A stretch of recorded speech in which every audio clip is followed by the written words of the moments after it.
Hello बच्चों। आज हम लोग अपने लास्ट क्लास को ही कंटिन्यू करेंगे आज के क्लास में। जैसे कि हमारा क्रेश कोर्स चल रहा था और हम लोग पॉलिटिकल साइंस पे डिस्कस कर रहे थे। पॉलिटिकल साइंस का जो दूसरा बुक है, सेकेंड बुक जो है, सेकेंड बुक पर ही डिस्कशन चल रहा था। आज के लेक्चर में हम लोग शॉर्ट आंसर टाइप क्वेश्चन और लॉन्ग आंसर टाइप क्वेश्चन पर डिस्कस करेंगे। इसके पहले हम लोग वेरी शॉर्ट और एमसीक्यू पर डिस्कस हो चुका था। मल्टीपल चॉइस क्वेश्चन और वेरी शॉर्ट जो आंसर टाइप क्वेश्चन होता है, जितने भी इंपॉर्टेंट पीवाईक्यूज था उस पर डिस्कशन हो गया था। आज के क्लास में हम लोग इसके आगे बढ़ेंगे। शॉर्ट आंसर टाइप क्वेश्चन, इसमें ये क्वेश्चन फर्स्ट, सेकेंड, थर्ड और फोर्थ यहां तक हुआ था लास्ट क्लास में। हम लोग इसके आगे बढ़ेंगे। आज हम लोग यहां से देखेंगे क्वेश्चन क्या कहता है। पांचवा क्वेश्चन, जम्मू कश्मीर की भारत में विलय की परिस्थितियां बताइए।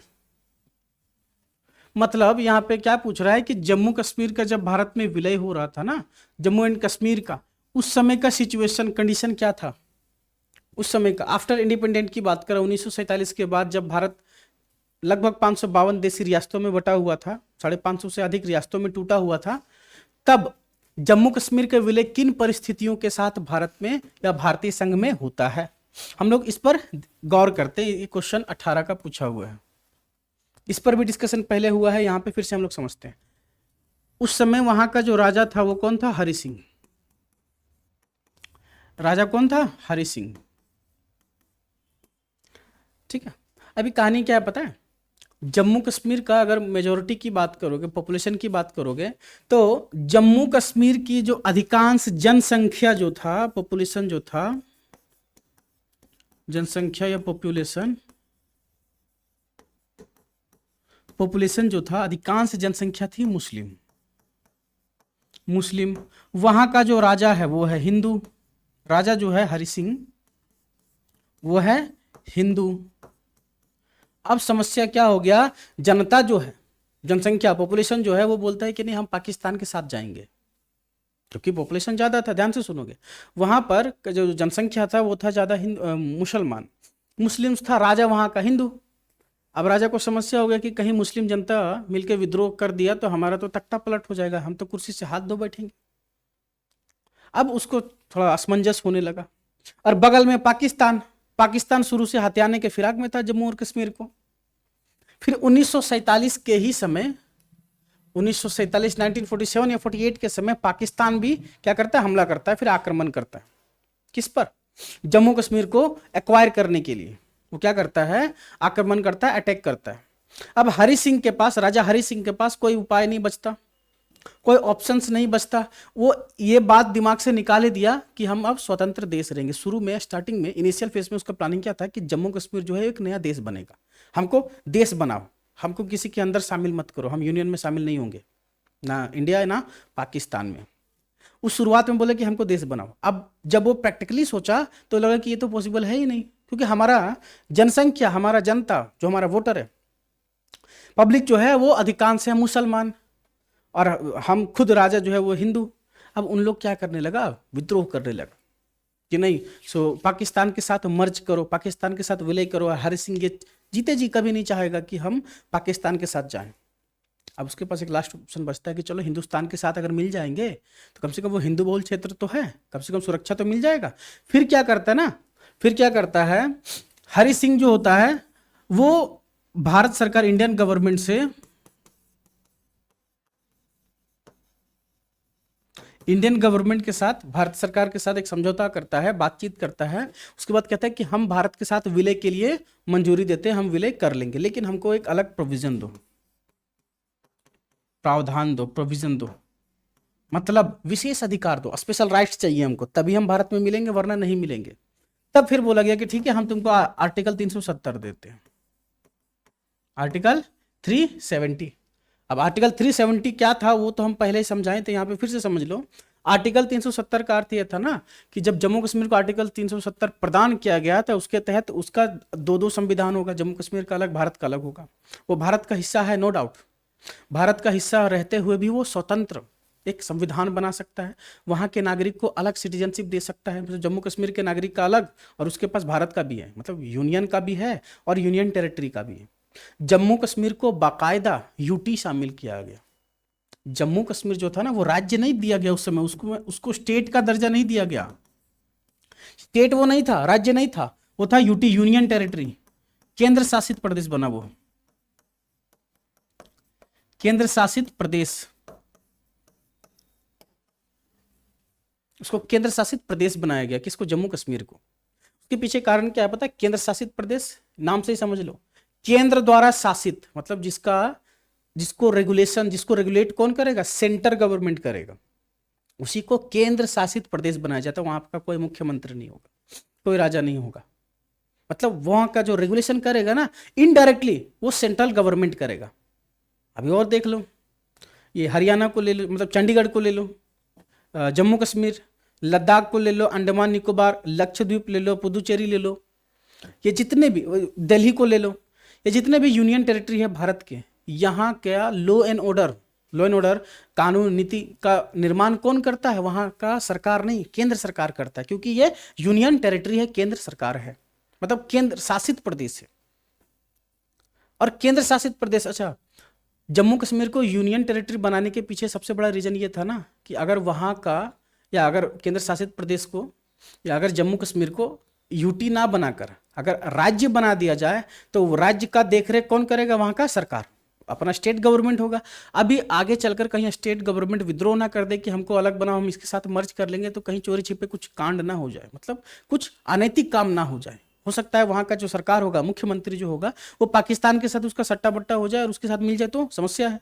इसीलिए केंद्र ने कहा कि बेटा हम किसी को ये राइट देंगे नहीं, ये बनेगा तो यूटी बनेगा, यूनियन टेरिटरी बनेगा, इसका देखरेख सेंट्रल गवर्नमेंट करेगा। इसलिए इसको क्या बनाया गया? यूनियन टेरिटरी बनाएगा। किसको? जम्मू कश्मीर को। समझ में आया पीछे का बैकग्राउंड क्या था? ठीक है, वो यहां पे है भारतीय स्वतंत्रता अधिनियम 1947, एक एक्ट आता है के अंतर्गत रियासत का राजा विलय पत्र पर हस्ताक्षर करके अपनी रियासत को भारत संघ में मिला सकता था।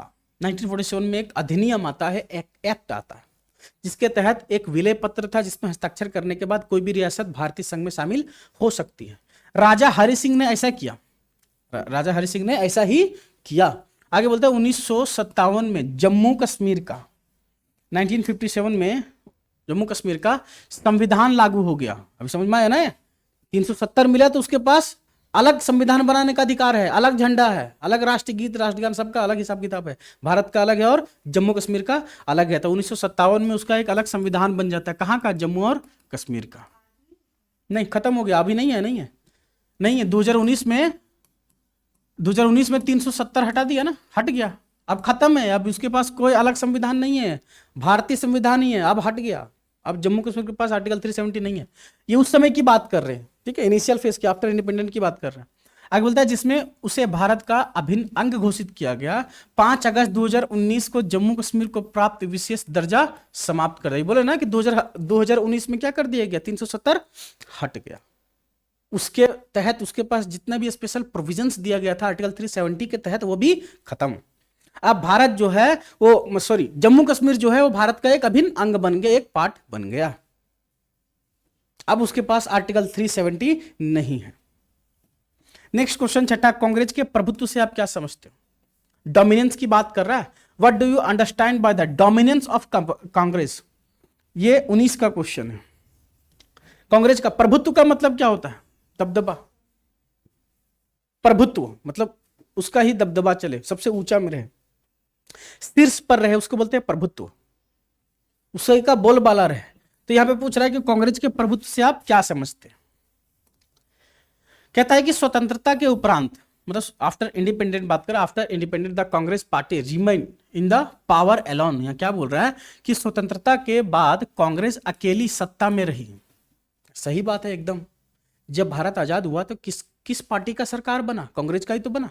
नेहरू जी किससे थे? कांग्रेस से। शास्त्री कांग्रेस से, उन्हीं का तो सरकार रहता है। 1947 से लेकर 1947 से लेकर 1966 तक, लगभग 66 तक कांग्रेस का ही तो सरकार रहता है, कांग्रेस का ही तो प्रभुत्व रहता है। वही यहां पे बात कर रहे हैं। आगे बोलता है सन 1952 में प्रथम आम चुनाव, बताए थे ना 1952 में लोकसभा का पहला चुनाव होता है, और उस समय निर्वाचन आयोग के अध्यक्ष कौन थे? डॉक्टर सुकुमार सेन, उसको भी हम बताए पीवाईक्यू में, एमसीक्यू वाले में। तो लोकसभा का चुनाव होता है 1952 में, उसके हेड कौन होते हैं? सुकुमार सेन। तो 1952 के प्रथम आम चुनाव में कांग्रेस ने आश्चर्यजनक बहुमत प्राप्त किया, मतलब ऐसा उसको इतना ज्यादा बहुमत मिल गया कि कोई सोच नहीं सकता ऐसा बहुमत मिला। मतलब अकेला पार्टी था जो लोकसभा में सरकार बना पाया केंद्र में। इसके बाद 1957 में द्वितीय आम चुनाव हुआ, 52 में पहला हुआ। इतना तो पता है ना कि लोकसभा का चुनाव प्रत्येक 5 साल में होता है। देखते ना कि प्रधानमंत्री का भी चुनाव 5 साल में होता है, तो वो लोकसभा का ही होता है। तो 1952 से 57 तक 5 साल, फिर 57 में इलेक्शन होता है। 1957 में दूसरा आम चुनाव होता है, तथा 1962 के तृतीय आम चुनाव में भी यही स्थिति बनी रही। देखो लगातार 3 ठो जो चुनाव हुआ ना, 1952 में, 1957 में, 1962 में, कांग्रेस का ही सरकार बना। और कौन बने? अकेले नेहरू जी, क्योंकि नेहरू जी 1964 तक रहते हैं भारत के प्रधानमंत्री। आगे बोलते हैं अन्य राजनीतिक दल इतने कमजोर थे कि वे कांग्रेस के साथ सत्ता संघर्ष नहीं कर सके। यहां पे क्या बोल रहा है? अदर पॉलिटिकल पार्टी वर सो वीक। कांग्रेस के अलावा जितने भी पार्टी थे, कम्युनिस्ट पार्टी हो गया, स्वतंत्रता पार्टी हो गया, जितने भी पार्टी थे वो बहुत कमजोर थे, इसके अपेक्षा बहुत वीक थे। So weak that they could not challenge the Congress for power. अन्य जो पॉलिटिकल पार्टी थे वो इतने वीक थे कि वो कांग्रेस पार्टी के पावर को बीट नहीं कर सके, उसको हटा नहीं सके। तो इसमें हम मेनली हम लोग ने क्या समझा, कांग्रेस के प्रभुत्व से आप क्या समझते हैं? इसमें यही बतला देना है कि स्वतंत्रता के बाद भारत में जब पहला आम चुनाव होता है, तो पहले आम चुनाव से लेकर तीसरे आम चुनाव तक, लोकसभा के मतलब इलेक्शंस तक कांग्रेस का ही प्रभुत्व होता है, उसी की सरकार केंद्र में अकेले बनती है। और ये एक बात ध्यान रखना, ये गठबंधन का सरकार नहीं बनाता, अकेला पार्टी का सरकार बनता है, उसी का प्रभुत्व रहता है, उसी को यहाँ पे डिफाइन करना है। और उस समय के जितने भी पॉलिटिकल पार्टी थे वो इतने कमजोर थे कि इसको बीट कर पाना संभव नहीं। समाजवादी दल पर एक संक्षिप्त टिप्पणी लिखे। कौन सा? समाजवादी दल, सोशलिस्टिक पार्टी। ये 13 का क्वेश्चन है।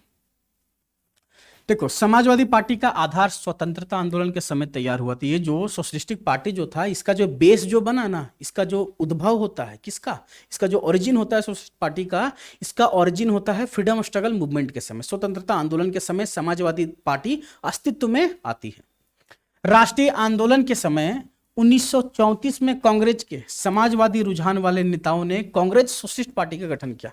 देखो 1934 में जब कांग्रेस का अधिवेशन होता है, उस समय वह नेता जो समाजवादी विचारधारा से प्रभावित थे, सोशलिस्टिक आइडियोलॉजी, समाजवादी विचारधारा से जो भी नेता प्रभावित थे, उन्होंने कांग्रेस में क्या, सोशलिस्ट पार्टी का गठन किया, सोशलिस्टिक पार्टी का क्या गठन किया। 1948 में कांग्रेस ने अपने संविधान में परिवर्तन करके दोहरी सदस्यता पर रोक लगा दी, तो कांग्रेस ने समाजवादियों ने मजबूरन अलग होकर सोशलिस्ट पार्टी का गठन कर दिया। देखो जब संविधान बनता है ना, तब क्या किया गया, कांग्रेस ने अपने संविधान में परिवर्तन करके, चेंज करके, जो दोहरी सदस्यता था ना, दोहरी सदस्यता मतलब 2 पार्टी की सदस्यता, एक सोशलिस्टिक पार्टी, दूसरा कांग्रेस पार्टी, उसको समाप्त कर दिया। उसमें यह बात कह दिया कि कोई भी व्यक्ति हो, चाहे वो भारत का प्रधानमंत्री ही क्यों ना हो, राष्ट्रपति महोदय ही क्यों ना हो, वह किसी एक पार्टी का ही सदस्य रह सकता है। आपको बोले नहीं हम बीजेपी में भी रहेंगे, हम कांग्रेस में भी रहेंगे, क्या यह पॉसिबल है? दो पॉलिटिकल पार्टी में नहीं रह सकते। वही यहाँ पे बोला कि दोहरी सदस्यता जो था ना, इसको बोलते हैं डुअल मेंबरशिप, डबल मेंबरशिप, ये जो था इसको समाप्त कर दिया। उसके बाद फिर क्या हुआ, मजबूरन अलग होकर जो समाजवादी विचारधारा के जो लोग थे, जो कांग्रेस से थे, वो अलग होकर किसका गठन करते? सोशलिस्टिक पार्टी का गठन करते। तो ये जो सोशलिस्टिक पार्टी जो है, ये किससे टूटकर बना? कांग्रेस से ही टूटकर बना। कब बना? स्वतंत्रता संग्राम के समय, स्ट्रगल मूवमेंट के, फ्रीडम स्ट्रगल मूवमेंट के समय। और ये किसका पार्ट था? कांग्रेस का ही पार्ट था। और क्यों यह अलग हुआ? जब दोहरी नागरिकता समाप्त कर दिया, या दोहरी सदस्यता समाप्त कर, नागरिकता नहीं सदस्यता, दोहरी सदस्यता समाप्त कर दिया। इन लोग का कहना था कि हम कांग्रेस में भी रहेंगे या सोशलिस्टिक पार्टी का भी मेंबर रहेंगे। बोले भैया ऐसा नहीं होगा, रहना है तो एक में रहो, एक के लिए तुम रिस्पॉन्सिबल रहोगे ना, जिम्मेदारी एक का लोगे या दो का लोगे? तो बोला नहीं एक का, वो ठीक है, तो अब दोहरी सदस्यता नहीं मिलेगा, या फिर कांग्रेस या फिर सोशलिस्टिक पार्टी। तब फिर सोशलिस्टिक पार्टी का क्या होता है? गठन होता है। कोई डाउट यहां तक समझ में आ रहा है? नहीं आ रहा? ऑनलाइन समझ में आ रहा है ये सोशलिस्टिक पार्टी का ओरिजिन कब होता है, किससे होता है, क्यों होता है? क्यों होता है? दोहरी सदस्यता खत्म हो गया इसलिए ये बोलता है कि अब हमरा अलगे रहने तो हम कांग्रेस के साथ नहीं रहेंगे। कब होता है? 1947 के पहले, लगभग उसी के टाइम पीरियड में। आगे बोलता है सोशलिस्टिक पार्टी में कई विभाजन हुए और कुछ मामलों में विलय भी देखा गया। मौजूदा समय के कई दलों जैसे समाजवादी पार्टी, राष्ट्रीय जनता पार्टी, जनता दल आदि पर सोशलिस्टिक पार्टी या समाजवादी दल की छाया स्पष्ट देखी जा सकती है। देखो, अगर वर्तमान की अगर पार्टियों की बात करें, जनता दल हो गया, राष्ट्रीय जनता हो गया, ठीक है, और समाजवादी पार्टी हो गया, ये जितने भी पार्टी है इस पर कहीं ना कहीं सोशलिस्टिक आइडियोलॉजी का प्रभाव देखने को मिलता है। जो सोशलिस्टिक आइडियोलॉजी है, समाजवादी विचारधारा जो है, उसका प्रभाव आज भी आज के समय के जितने भी राजनीतिक पार्टी है उसमें देखने को मिलता है। नेक्स्ट क्वेश्चन क्या कहता है? दल बदल से आप क्या समझते हो? दल बदल, डिफेक्शन की बात कर रहे हैं। दल बदल, देखो दल बदल का अर्थ यहां पे ध्यान से समझ रहे। दल बदल, ये जो था ना दल बदल, ये होता था एक जो पॉलिटिकल पार्टी है अगर यहां से बदल के दूसरा दल में वो चला जाए, दूसरा पार्टी में चला जाए, उसको बोलते दल बदलुआ। बोलते ना दल बदल, मतलब पार्टी चेंज कर लिया, कल यहां तक था अभी वहां चला गया। ये दल बदल कानून है एक, पता है? दल बदल एक कानून है और ये किस पर लागू है? एमपी और एमएलए पर, विधायक और सांसदों पर। अब देखना, कोई भी सांसद होता है ना, जिस राजनीतिक दल से वो होता है और उसका जो चुनाव क्षेत्र जो होता है वो उसी से पहचाना जाता है। पहले क्या होता था कि देखो, लोकसभा का जब चुनाव होता है तो दो तरह का पार्टी होता है, एक होता है पक्ष में, दूसरा होता है विपक्ष में, विपक्षी पार्टी। अभी भारत में विपक्षी पार्टी कौन है? कांग्रेस है। अभी विपक्षी पार्टी कौन है सेंटर में? अभी तो पक्षी पार्टी, पक्ष में कौन है? बीजेपी, बीजेपी का सरकार है, उसका विपक्षी कांग्रेस है। अब पहले क्या होता था ना, पहले के जो जितने भी लीडर्स थे वो क्या करते थे, देखते हैं कि इलेक्शन हो रहा है, चलो सिंपल है, इलेक्शन किसका हो रहा है? लोकसभा का चुनाव हो रहा है। अब लोकसभा के चुनाव में सपोज दो पॉलिटिकल पार्टी लेते हैं, बीजेपी लेते हैं और कांग्रेस लेते हैं, ठीक है, कांग्रेस लेते हैं। अभी सपोज बीजेपी अगर जीत गई तो कांग्रेस के जो नेता होते थे ना, ये क्या करते थे, दल बदलुआ नियर यहाँ घुस जाता था कि हमको एक मेंबरशिप ले लेंगे। अब इस पे रोक लगाया गया कि बेटा हार रहे हो तो भाग जाओगे उधर। तब क्या हुआ कि दल बदल कानून लाया गया। अभी यहाँ पे आएगा सब जो हम समझा रहे हैं ना, वही आएगा। तो क्या करता था, दल बदल के इसमें वो मर्ज हो गया। या फिर सपोज अगर कांग्रेस का सरकार आया तो बीजेपी वाले इधर आ जाते थे।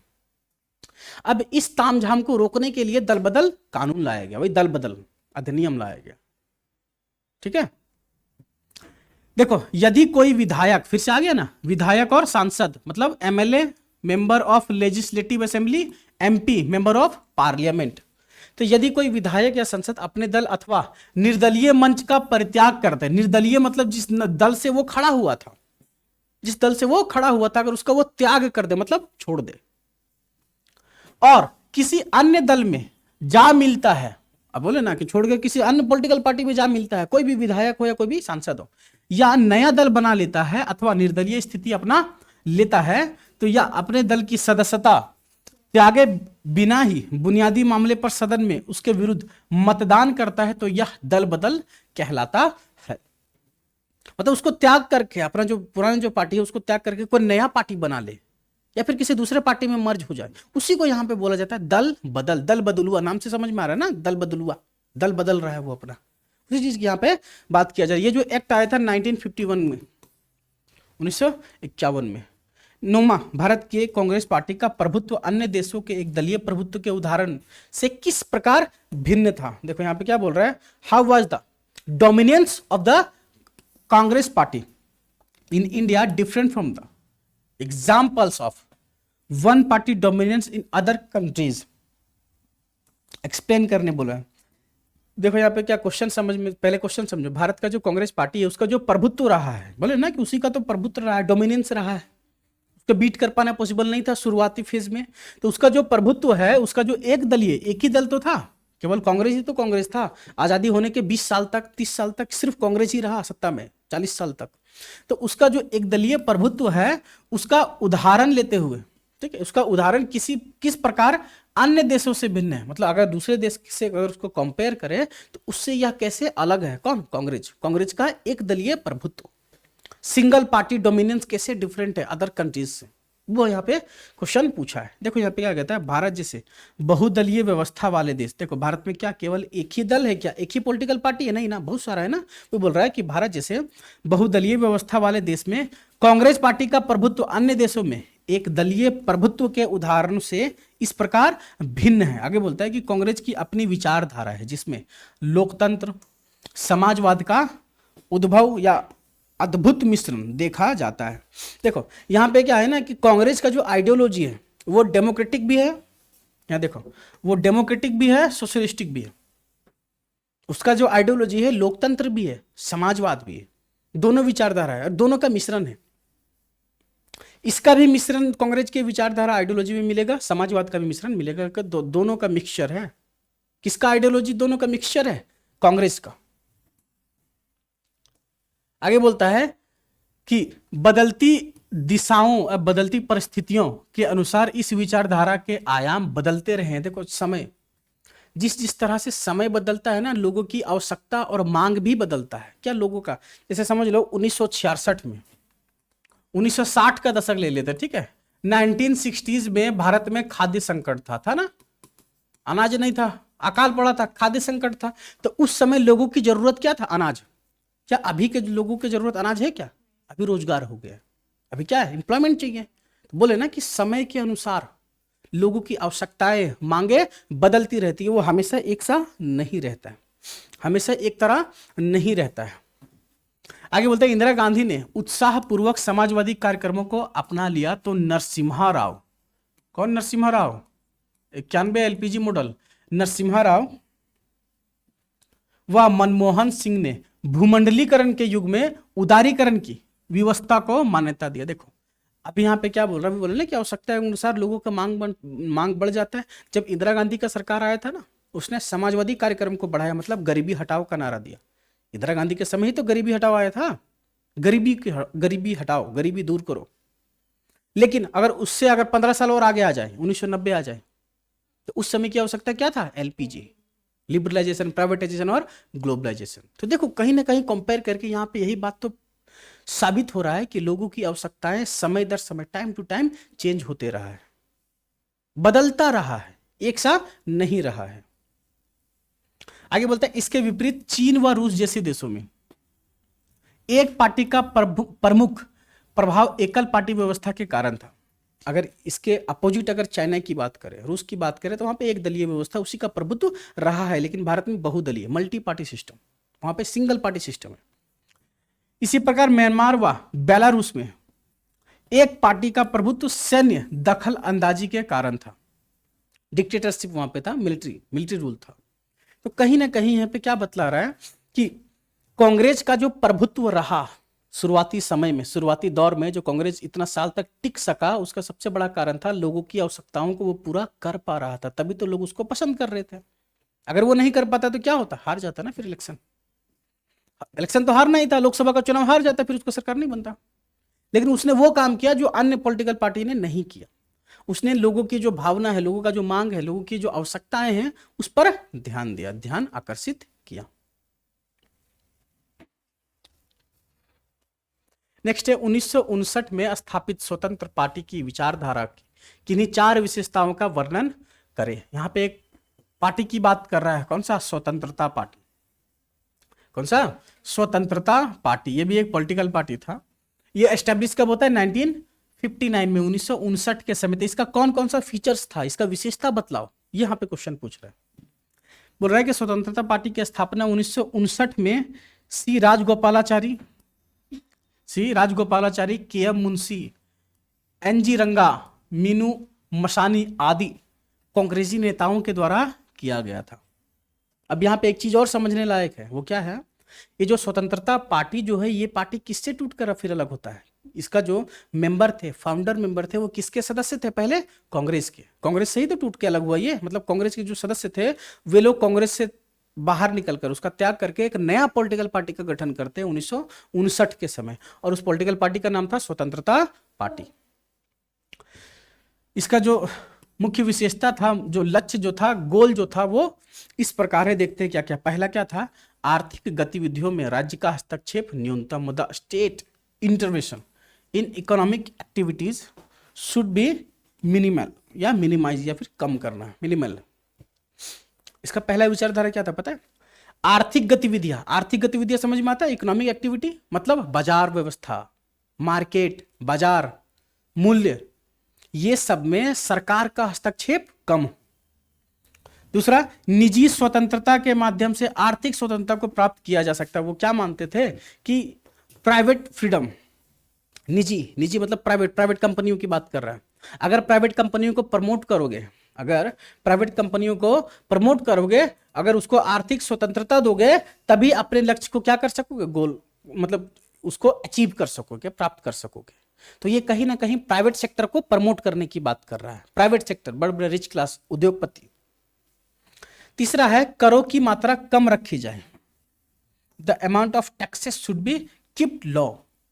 जो भी कर जो लेती थी ना सरकार, जो भी टैक्सेशन देना पड़ता था प्राइवेट कंपनियों को, वो थोड़ा कम कर दो।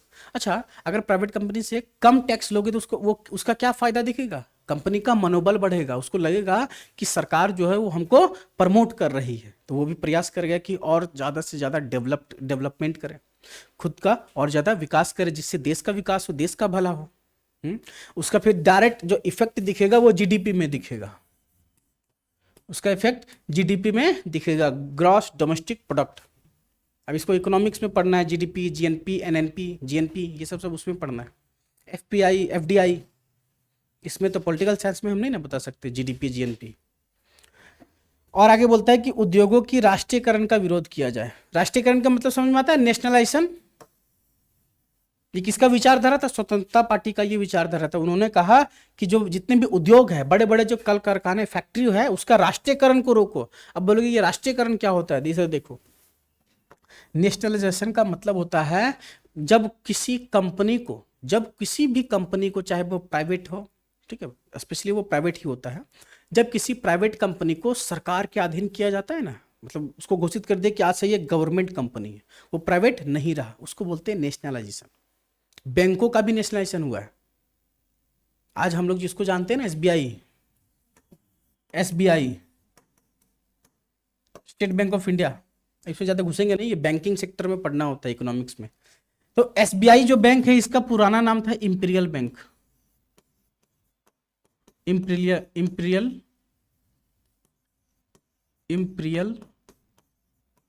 बैंक।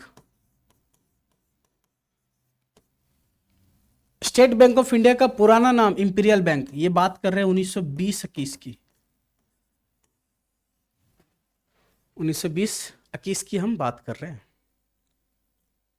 इसका पुराना नाम था इंपीरियल बैंक ऑफ इंडिया 1920 के समय। इसका नेशनलाइजेशन कब होता है, 1955 के समय। भारत का सबसे पहला बैंक था बैंक ऑफ हिंदुस्तान। भारत का सबसे पहला बैंक, बैंक ऑफ हिंदुस्तान, 1770 के समय स्टेब्लिश होता है कोलकाता में, वेस्ट बंगाल में, 1770 में बैंक ऑफ हिंदुस्तान। बाकी इंपीरियल बैंक, एसबीआई का पुराना नाम था इंपीरियल बैंक, 1920 के समय की बात कर रहे हैं। फिर जैसे भारत आजाद हो जाता है 1955 में इंपीरियल बैंक का नेशनलाइजेशन किया गया। मतलब इंपीरियल बैंक जो था वो पहले प्राइवेट कंपनी की तरह काम करता था, उसका जो मालिक था वो प्राइवेट था, एक व्यक्ति था, एक कंपनी था। अब 1955 में सरकार ने क्या किया, इंपीरियल बैंक का नाम बदल दिया। सबसे पहला इसका नाम कर दिया state bank of India, SBI कर दिया, स्टेट बैंक को इंपीरियल बैंक की जगह एसबीआई कर दिया, और इसका नेशनलाइजेशन कर दिया। आज के समय में कोई बैंक बोलेगा कि ये प्राइवेट बैंक, सरकारी बैंक, वो तो उसका कहीं ना कहीं जो प्रभुत्व, स्वामित्व जो होगा वो आरबीआई के पास या फिर सेंट्रल गवर्नमेंट के पास होगा, आरबीआई के तो अंदर रहेगा ना। तो इसका क्या किया जाता है कि इसका नेशनलाइजेशन करके इसका नाम बदल दिया और सरकारी संस्था कर दिया। तो नेशनलाइजेशन का मतलब होता है जब कोई निजी कंपनी को सरकारी कंपनी में बदला जाए या सरकार के अधीन लाया जाए, वही होता है नेशनलाइजेशन। संक्षिप्त में इतना ही हम समझा सकते हैं, ठीक। ये क्या था, इसका गोल था किस पार्टी का, स्वतंत्रता पार्टी का। ये कुछ गोल था, विशेषता था, ऑब्जेक्टिव्स था। सामाजिक और आर्थिक न्याय का क्या अर्थ है, ये तो पहले भी हम समझा चुके हैं, ठीक है। इसको 2 नंबर में भी हम समझाएं। श्वेत क्रांति, चलो इसको देखते हैं, श्वेत क्रांति क्या, ये इंपॉर्टेंट है, पूछता है श्वेत क्रांति। 12वां क्वेश्चन है श्वेत क्रांति क्या है, उस व्यक्ति का नाम बताइए जिसने यह शुरू किया। श्वेत क्या पूछ रहा है, श्वेत क्रांति, इसको बोलते हैं इंग्लिश में व्हाइट रेवोल्यूशन। श्वेत का मतलब गोरा होता है ना, गोरा, सफेद, व्हाइट, अश्वेत, ब्लैक। तो पूछा है श्वेत क्रांति। आपको सोचेगा कि गोरा क्रांति कौन सी था, तो क्या आदमी इनको गोर किया गया था कि पाउडर लगा के, ये वैसा नहीं है जैसे सोच रहे हो श्वेत क्रांति। ये श्वेत क्रांति दुग्ध उत्पादन से रिलेटेड था, दूध, मिल्क प्रोडक्शन, मिल्क, दूध। जिस तरह ग्रीन रेवोल्यूशन किससे था, अनाजों से। ग्रीन रेवोल्यूशन, हरित क्रांति किससे रिलेटेड था, खेती बाड़ी से, कृषि से। उसी तरह श्वेत क्रांति दूध के उत्पादन में वृद्धि करने से था। भारत में पहले दूध भी नहीं होता था ज्यादा, तो दूध के क्षेत्र में, दूध के प्रोडक्शन में, मिल्क प्रोडक्शन में कैसे वृद्धि लाया जाए, इसके लिए भी रेवोल्यूशन होता है। इसको को बोलते हैं श्वेत क्रांति। 1969 के समय, चलो इसको देखते हैं। श्वेत क्रांति से तात्पर्य देश में दुग्ध उत्पादन में तीव्र वृद्धि के लिए किया गया सुनियोजित प्रयासों से है। यहां पे क्या बोल रहा है, the white revolution refer to the planned effort undertaken to bring about a rapid increase in milk production in the country. फिर से समझना, श्वेत क्रांति का उद्देश्य क्या था, मिल्क प्रोडक्टिविटी को इंक्रीज करना, भारत में कैसे दूध के उत्पादन को बढ़ाया जाए, यह था श्वेत क्रांति। आगे बोलता है, श्वेत क्रांति का ही परिणाम है कि आज भारत विश्व में सबसे बड़ा दुग्ध उत्पादन देश बन चुका है। आज इंडिया का भी बहुत बड़ा कंट्रीब्यूशन है वर्ल्ड में मिल्क प्रोडक्शन में, बहुत ज्यादा। आगे बोलता है, श्वेत क्रांति के अंतर्गत सहकारी संगठनों, कोऑपरेटिव इंस्टीट्यूट या कोऑपरेटिव ऑर्गेनाइजेशन की बात कर रहा है। सहकारी संगठन मतलब, सहकारी संगठन कैसा संगठन होता है, सहकारी, जहां पर एक व्यक्ति नहीं, बहुत कोई मिलकर किसी ट्रस्ट को, किसी एनजीओ को या कोई इंस्टीट्यूशन को चलाते हैं, उसी को बोलते हैं सहकारी। एक होता है ना एकारी, एक हारी, एक सहकारी, एक से अधिक, उसको बोलते हैं सहकारी। तो सहकारी संगठनों का निर्माण, अच्छी नस्ल के पशुओं की व्यवस्था तथा वैज्ञानिक तकनीकों का प्रयोग करके दुग्ध उत्पादन में वृद्धि हासिल की। अभी इसमें जो थे ना, वो थे डॉक्टर वर्गीस कुरियन, ये जरूर याद रखना, father of white revolution in India, doctor Varghese Kurien. श्वेत क्रांति के, हरित क्रांति के डॉक्टर स्वामीनाथन। नर्मदा बचाओ आंदोलन में क्या समझाए थे, मेघा पाटेकर। उसी तरह श्वेत क्रांति डॉक्टर वर्गीस कुरियन, इनका बहुत बड़ा कंट्रीब्यूशन है। आज भारत विश्व में गिना जाता है मिल्क प्रोडक्शन में कि बहुत ज्यादा मिल्क प्रोडक्शन होता है इंडिया में, दूध सप्लाई होता है विदेशों तक, उसके पीछे सबसे बड़ा हाथ इन्हीं का है, डॉक्टर वर्गीस कुरियन का। मतलब इन्होंने क्या किया ना, अच्छे नस्ल के पशुओं का व्यवस्था किया। वो जो देखे इंजेक्शन विजेक्शन देके अभी क्या दवाई वगैरह दिया जाता है, तो गायों को न्यूट्रिएंट्स दिया गया जिससे उसका दूध का उत्पादन आवश्यकता से अधिक हो जाए। एक गाय जो हुई, ऐसे अच्छे नस्ल की गाय बनाया गया, उसको मतलब तैयार किया गया, जो एक टाइम में 12-15 लीटर दूध दे सके, केवल एक गाय, या 20 लीटर। तो father of white revolution in India वो कौन थे, डॉक्टर वर्गीस कुरियन। ठीक है। और व्हाइट रेवोल्यूशन, श्वेत क्रांति का प्रमुख उद्देश्य क्या था, भारत को दुग्ध उत्पादन में आत्मनिर्भर बनाना। ठीक, यहां पे यही 2-3 चीजें याद रखना। केंद्र सरकार द्वारा योजना आयोग की स्थापना पर नीति आयोग का गठन करने का कोई 2 कारण स्पष्ट बताए, तो ये भी हम समझाए हैं, फिर भी सुन लो। योजना आयोग के स्थान पे, क्वेश्चन क्या बोल रहा है कि योजना आयोग के स्थान पे नीति आयोग को क्यों लाया गया, 2 कारण बताओ, क्या रीजन था कि योजना आयोग को नाम बदलकर नीति आयोग लाया जाए। पहले क्या है कि केंद्र सरकार द्वारा योजना आयोग के स्थान पर नीति आयोग का गठन का कारण विकास प्रक्रिया में महत्वपूर्ण मार्गदर्शन एवं रणनीतिक इनपुट प्रदान करना था। मतलब ऐसे समझो कि प्रोवाइड करिकुलर गाइडेंस या स्ट्रेटेजी तैयार करना। इसके गठन का दूसरा कारण नीतियों के धीमी क्रियान्वयन को समाप्त करने हेतु भी था। देखो क्या हो रहा था पता है, सभी को पता है कि जनवरी 2015 में नीति आयोग का स्थापना होता है, उसके पहले तो योजना आयोग ही होता है। योजना आयोग का स्थापना कब होता है, 1950 के समय, 1950 के समय, मार्च 1950 में योजना आयोग का स्थापना होता है। अब योजना आयोग वहां से लेकर 2014 तक रहता है। अब 2015 का जब टाइम आता है तब इसके स्थान पे नीति आयोग आता है। इसका पहला जो प्रमुख कारण था वो क्या था कि विकास प्रक्रिया को और ज्यादा बढ़ाया जाए, डेवलपमेंट प्रोसेस जो है उसको और जल्दी बढ़ाया जाए। पहला रीजन था कि विकास प्रक्रिया को और रफ्तार दिया जाए, इसलिए उसका नाम बदला गया, संस्था को बदला गया। दूसरा कारण क्या था कि देश में जो धीमी कार्यक्रम जो चल रहा है ना, जितने भी मतलब प्रोग्राम्स वगैरह जो चल रहा है, जितना भी पॉलिसी मेकिंग हो रहा है उसका जो रफ्तार धीमी है उसको तेज किया जाए, उसमें जल्दी से जल्दी इंप्लीमेंट किया जाए, इसलिए इसका क्या किया गया, बदल दिया गया, इसमें रिफॉर्म किया गया। योजना आयोग को रिफॉर्म करके, योजना आयोग में रिफॉर्म या सुधार करके नीति आयोग को लाया गया। हरित क्रांति के सकारात्मक प्रभाव को लिखो। अब फिर से आ गया हरित क्रांति, इंपॉर्टेंट है। Green revolution, doctor Swaminathan, father of green revolution in India. और वर्ल्ड लेवल पे बात करोगे तो बोरलॉग, अमेरिकन साइंटिस्ट बोरलॉग। तो इसका सकारात्मक प्रभाव बताओ, क्या पॉजिटिव इफेक्ट हुआ इंडिया में? कृषि एक लाभकारी व्यवसाय हो गया, अधिकाधिक लोग कृषि की ओर आकर्षित होने लगे। क्या बोलते, agriculture become a profitable business, more and more people started to be attract to agriculture.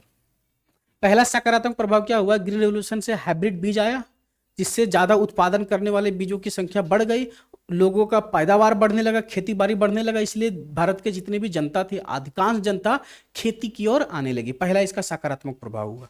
दूसरा, नई तकनीकों के प्रयोग से कृषि का मशीनीकरण हुआ, मतलब कृषि में अब खेती करने के लिए बड़े बड़े मशीन आने लगे। अभी जो देखते हैं ना हार्वेस्टर वगैरह जो हम लोग देखते हैं खेती बाड़ी में जो यूज होता है, हार्वेस्टर हो जाता है, और जितने भी इनपुट्स है उसका भी क्या हुआ, विकास हुआ उसी समय।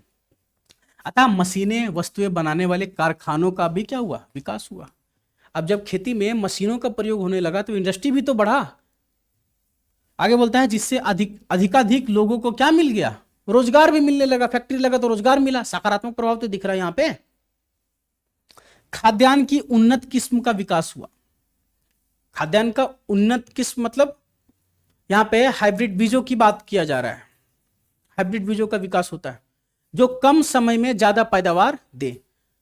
तो उन्नत किस्म के बीजों का क्या होता है, विकास होता है। लैब में उसको तैयार किया गया साइंटिस्ट के द्वारा, लैब में। इससे फिर इसका फायदा क्या हुआ, प्रोडक्शन में को इंक्रीज मिला, प्रोडक्शन को क्या हुआ, पुट मिला। आगे बोलता है देश खाद्यान्न की दृष्टि से आत्मनिर्भर हुआ। इंडिया जो है वो सेल्फ सफिशिएंट या सेल्फ डिपेंड बन गया खाद्यान्न में। फूड सिक्योरिटी में भारत खाद्य निर्भर हो गया, आत्मनिर्भर हो गया फूड सिक्योरिटी में। आगे बोलता है किसानों में जागृति आई तथा उनकी आर्थिक स्थिति में भी सुधार हुआ। अब इसके बाद क्या हुआ, भारत के जितने भी किसान थे वो जागरूक हुए, वो अवेयर हुए, और उनकी जो आर्थिक स्थिति थी, इकोनॉमिक कंडीशन जो था, उसमें भी सुधार देखने को मिला, क्योंकि उनको ज्यादा फायदा होने लगा ना, कम समय में ज्यादा अनाज पैदा हुआ तो बेच के फिर अपना सभी काम। किसानों में संगठनात्मक एकता आई तथा उनकी राजनीतिक भागीदारी बढ़ी। अब किसान लोग संगठन में रहने लगे, उन मतलब सभी किसान एकजुटता, बंधुत्व का भावना का विकास हुआ सभी किसानों में, भारत के सभी किसानों में, और वे लोग एक साथ रहने लगे, एक साथ खेती बाड़ी करने लगे। तो यहाँ पे क्या है, 6-7 हम लोग क्या देखे, पॉइंट्स देखे। हरित क्रांति का प्रभाव, सकारात्मक प्रभाव। अगर पूछेगा नकारात्मक प्रभाव तो या एक लाइन में सुन लेना।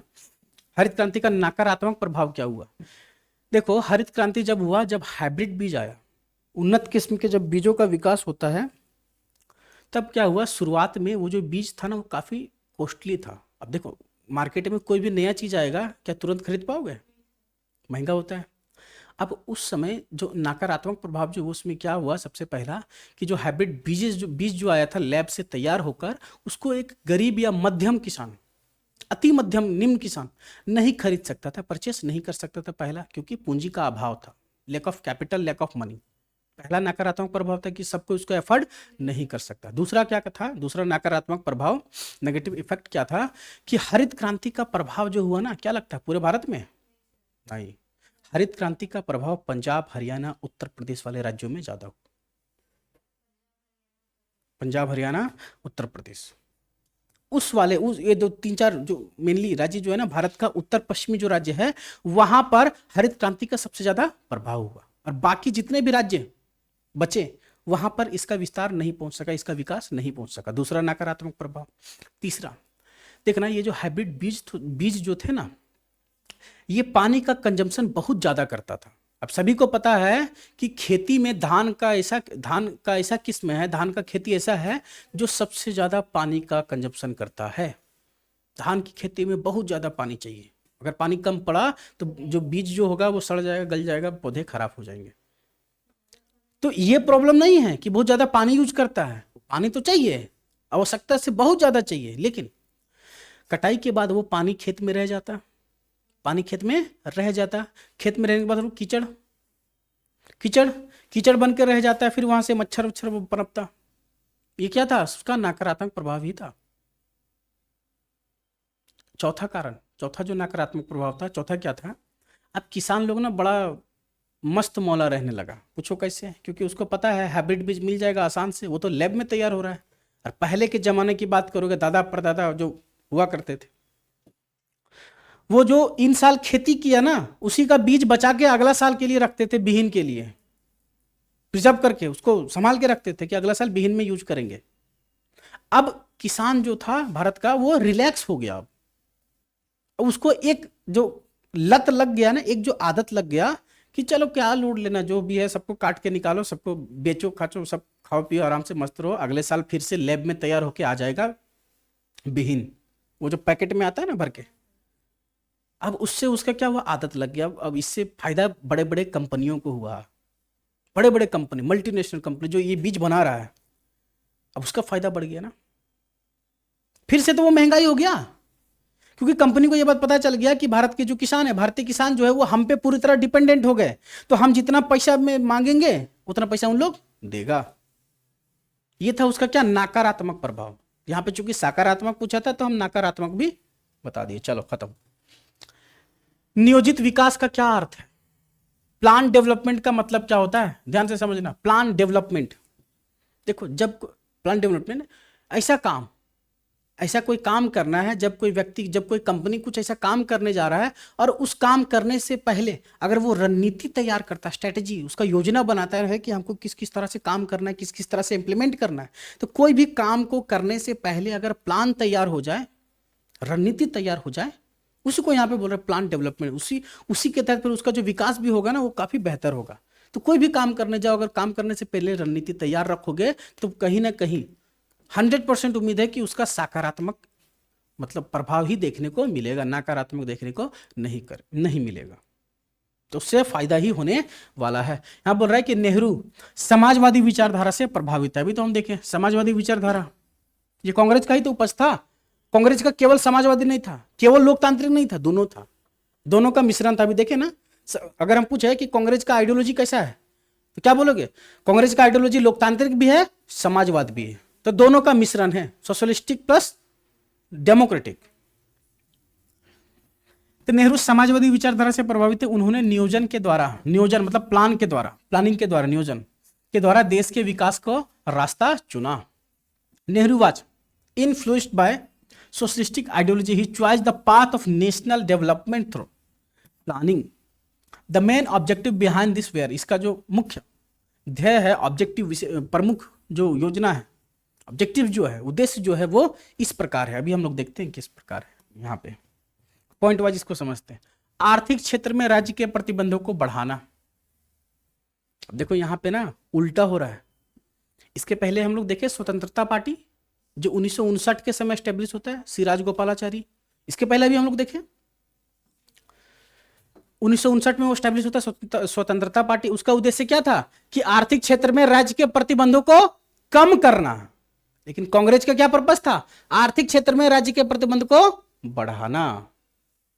कांग्रेस चाहता था कि गवर्नमेंट का जो एक्वायर हो, गवर्नमेंट सरकार जो है वो मार्केट व्यवस्था में, मतलब पूंजी बाजार में, कैपिटल मार्केट में उसका स्वामित्व ज्यादा हो। और स्वतंत्रता पार्टी कहता है क्या है कि उसका स्वामित्व कम हो।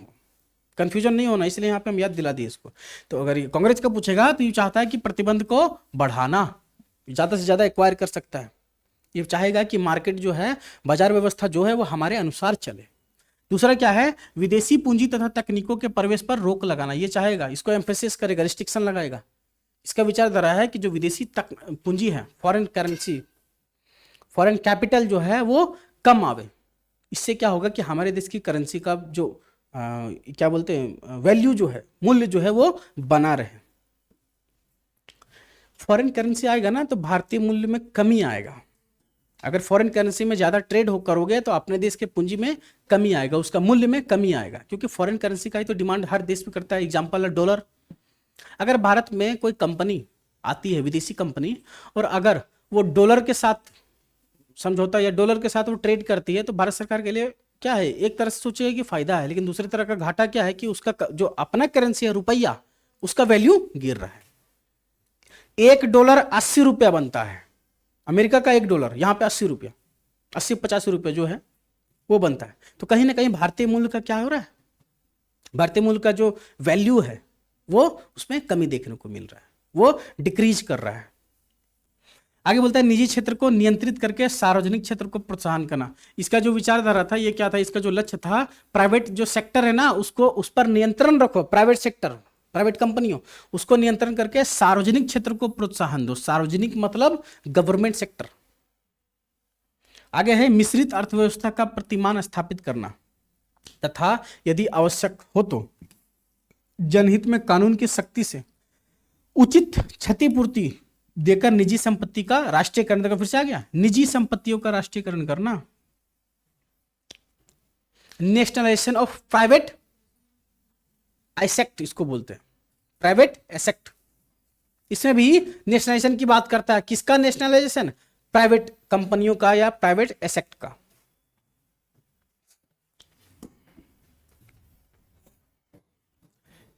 विदेशी नीति प्रायः राष्ट्रीय हित में प्रभावित होती है, कथन से सहमत है। पूछ रहा है कि आप कथन से सहमत है, अपने कथन के संदर्भ में कोई दो उपयुक्त तर्क दे, मतलब कोई विचार दे। बोल रहा है कि विदेशी नीति जो है, फॉरेन पॉलिसी जो है, वो क्या राष्ट्र के हित के लिए या राष्ट्र के हित में है। विदेशी नीति क्या किसी भी राष्ट्र के हित में हो सकता है, आपका क्या विचार है बतलाइए।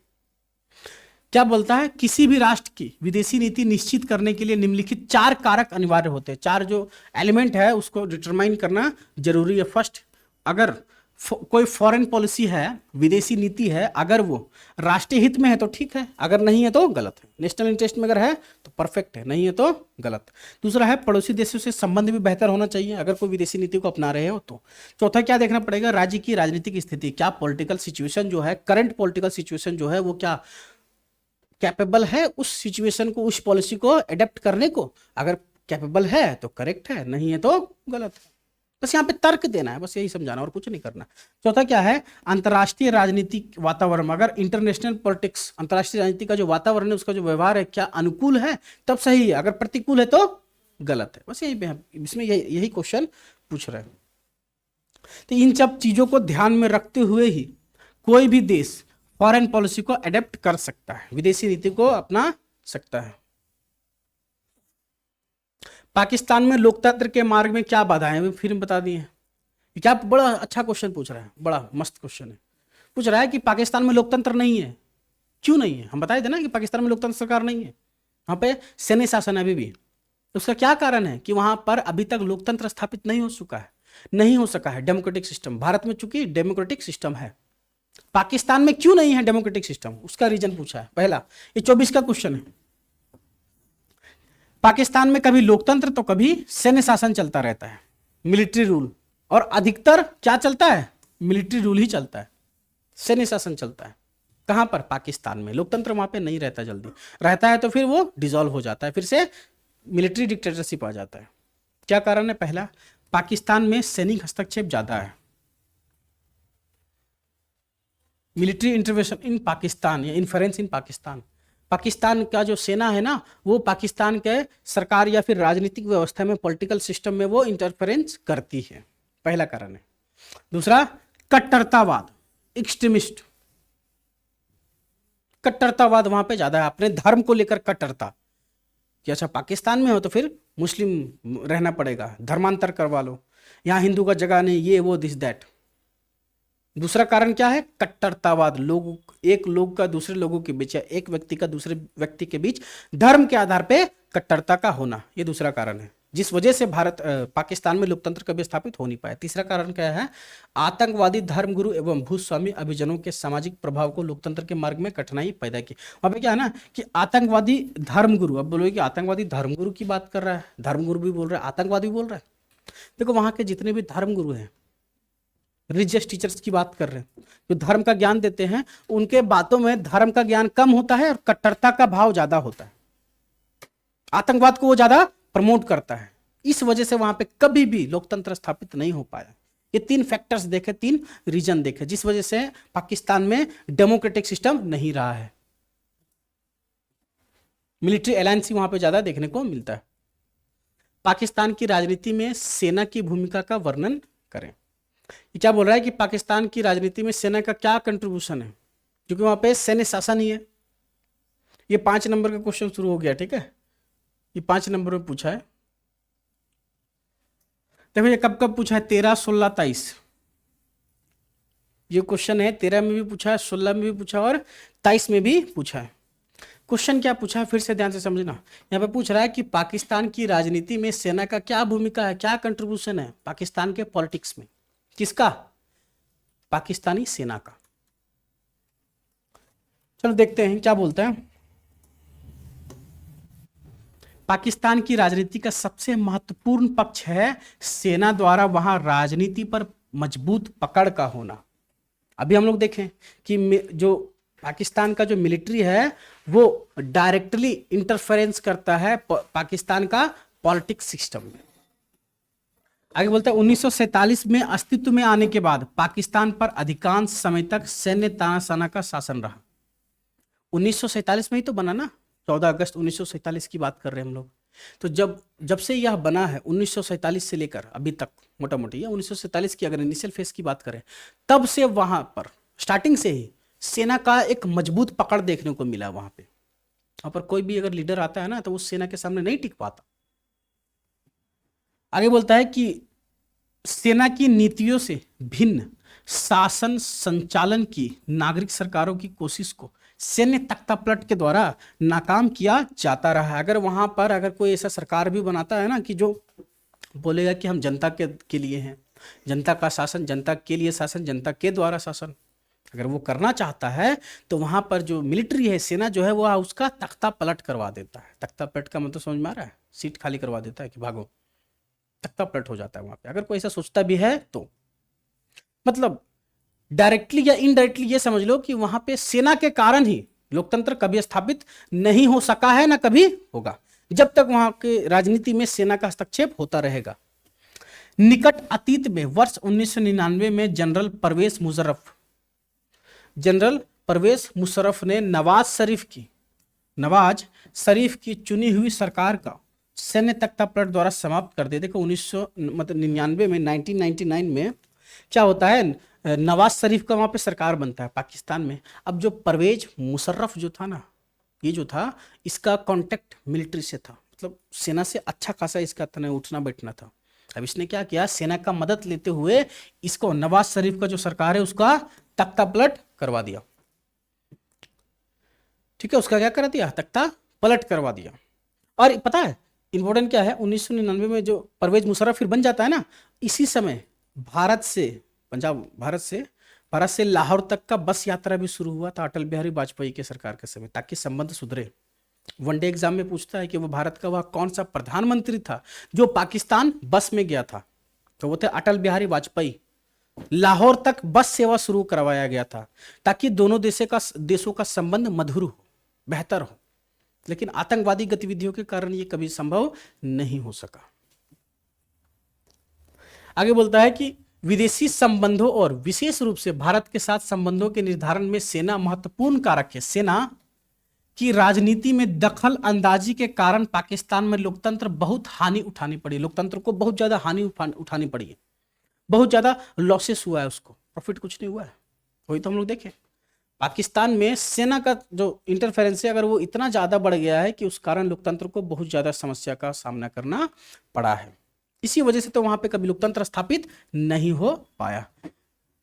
आगे बोलता है भारत ने सीटीबीटी और तथा एनपीटी पर हस्ताक्षर क्यों नहीं किया, कोई 2 कारण बताएं। ये तो हम कितना बार बताएं, सीटीबीटी ना वो सीटीबीटी में किया है, ना एनपीटी में किया है, ना वो एनएसजी का मेंबर है। क्यों नहीं है? क्योंकि उसका प्रमुख उद्देश्य क्या था इन सब सेंशंस का, कि कोई भी देश विदेशी हो या एशिया, चाहे कोई भी कंट्री हो, वो परमाणु बम का परीक्षण नहीं कर सकता, वो परमाणु बम नहीं बना सकता। इसलिए भारत ने इसका विरोध किया कि हम नहीं शामिल होंगे। ये कौन सा बात हुआ, तुम्हारे पास परमाणु बम आ गया, क्या हम लोग नहीं बना सकते? ये तो भेदभाव नीति हुआ। इसलिए भारत ने इसका क्या किया है, विरोध किया है। बस यही मेन कारण है।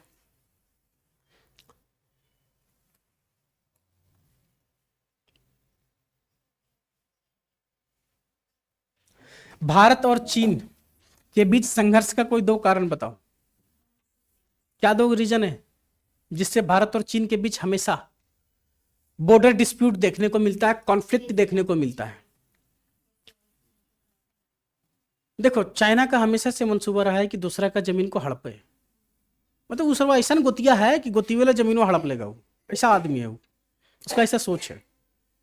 सबसे बड़ा जो डिस्प्यूट रहा है अभी तक भी, आज तक के इतिहास में, वो है सीमा विवाद।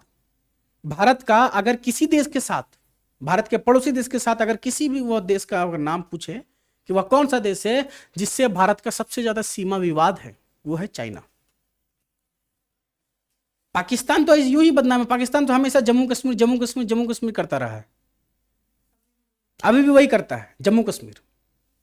लेकिन सबसे ज्यादा सीमा विवाद है तो वो है चीन के साथ, बॉर्डर डिस्प्यूट। यहां पे देखते रीजन क्या है, रीजन है जिस वजह से स्ट्रगल या कॉन्फ्लिक्ट देखने को मिलता है।